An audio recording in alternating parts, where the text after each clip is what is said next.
여러분, 환영합니다. 오늘 우리가 파헤쳐볼 내용은 정말 매혹적이면서도 솔직히 좀 오싹한 역설에 관한 겁니다. 고대 농경사회를 한번 머릿속에 그려보시겠어요?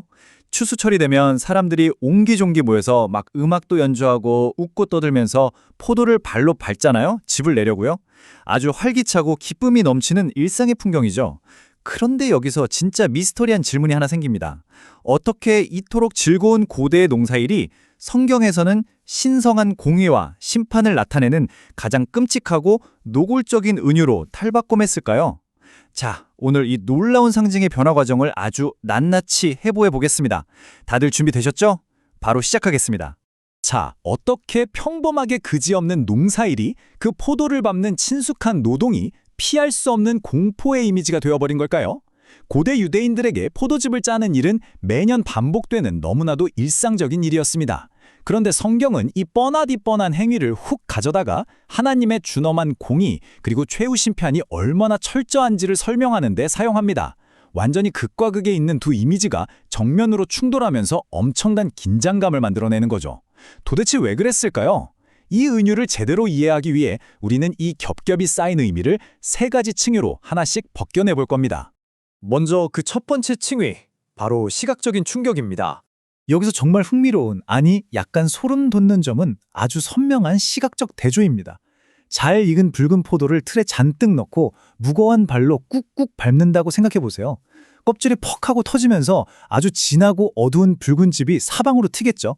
이사야 63장을 보면요. 성경은 이 쏟아지는 붉은 포도즙을 심판대 앞에 선자들이 흘리게 될 피와 정확히 똑같다고 묘사합니다. 그러니까 포도 알맹이가 지식이며 터지는 그 찰나의 이미지가 인간이 맞이할 파멸의 순간과 시각적으로 완전히, 그것도 아주 섬뜩하게 겹쳐지는 겁니다. 그리고 이 얼룩진 옷이라는 상징은 그 심판의 결과가 얼마나 확실한지를 기가 막히게 보여줍니다.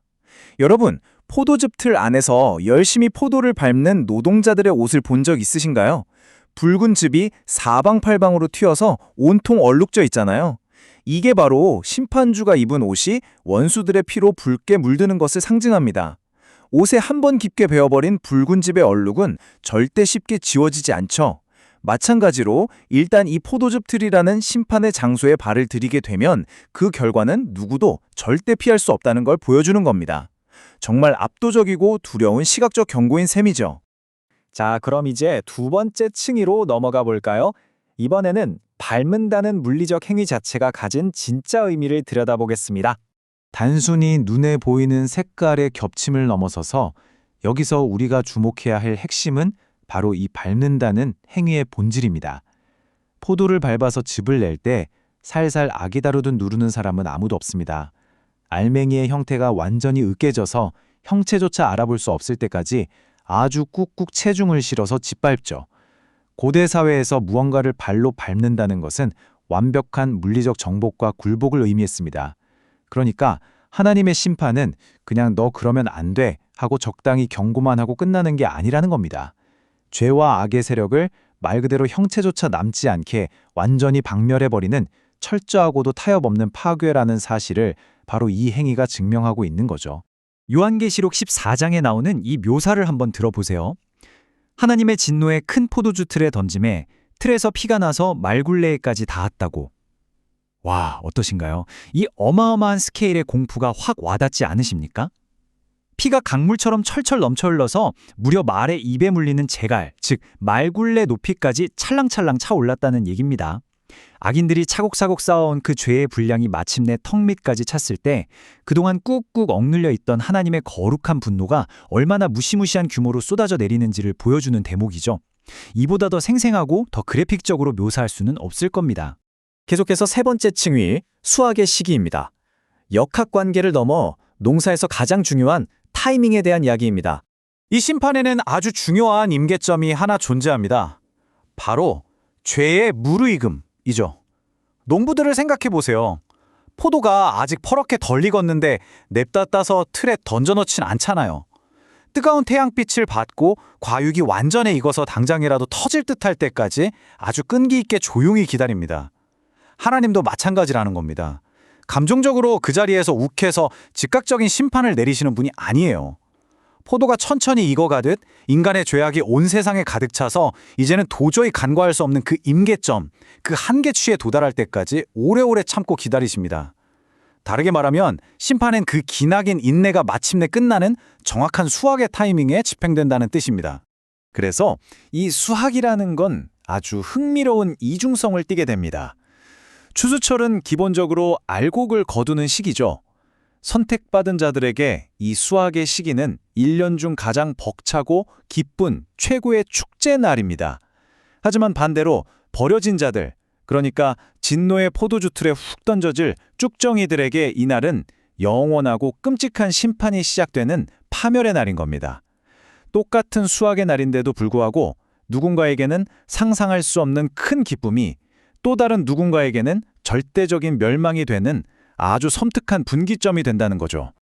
자, 이제 마지막 부분, 청교도적 반전과 적용입니다. 과거 설교자들은 이 무시무시한 은유 속에서 엄청난 영적 교훈을 찾아냈습니다. 과거의 청교도 설교자들은 여기서 세 가지 강력한 권면을 남겼습니다. 첫 번째는 너무나 명확합니다. 하나님의 인내를 시험하지 말라는 거죠. 아까 말씀드렸듯 일단 저 포도즙 틀에 들어가면 그 어떤 포도알도 으깨짐을 피할 길이 없으니까요. 그리고 또 하나, 우리가 심판의 틀에 던져질 진노의 포도인지 아니면 기쁨의 향기로운 포도주인지는 바로 지금 우리가 맺고 있는 삶의 열매로 스스로 증명해야 한다고 말합니다. 하지만 여러분, 여기서 진짜 말도 안 되는 놀라운 반전은 바로 남은 한 가지에 숨어 있습니다. 바로 홀로라는 이 짧은 단어입니다. 이 전체 이야기의 궁극적인 신학적 반전이 바로 이 단어 하나에 다 담겨 있어요.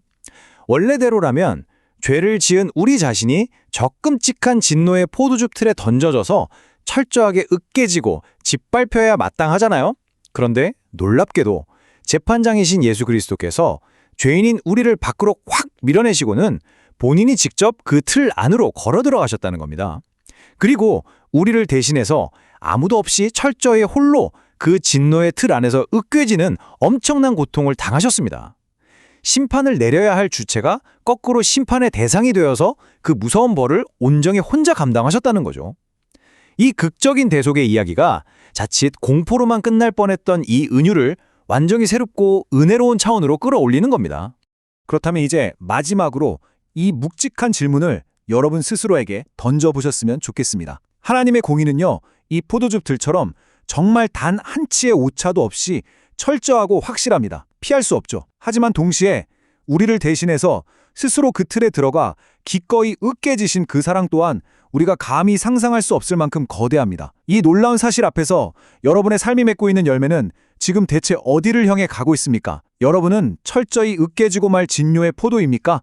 아니면 기쁨의 향기로운 포도주입니까? 오늘 우리가 함께 살펴본 이 강렬하고도 끔찍한 그러나 너무나도 아름다운 이미지가 여러분의 마음속에 깊은 여운을 남기기를 바라면서 오늘 해설은 여기서 마무리하겠습니다. 끝까지 함께 해주셔서 정말 감사합니다.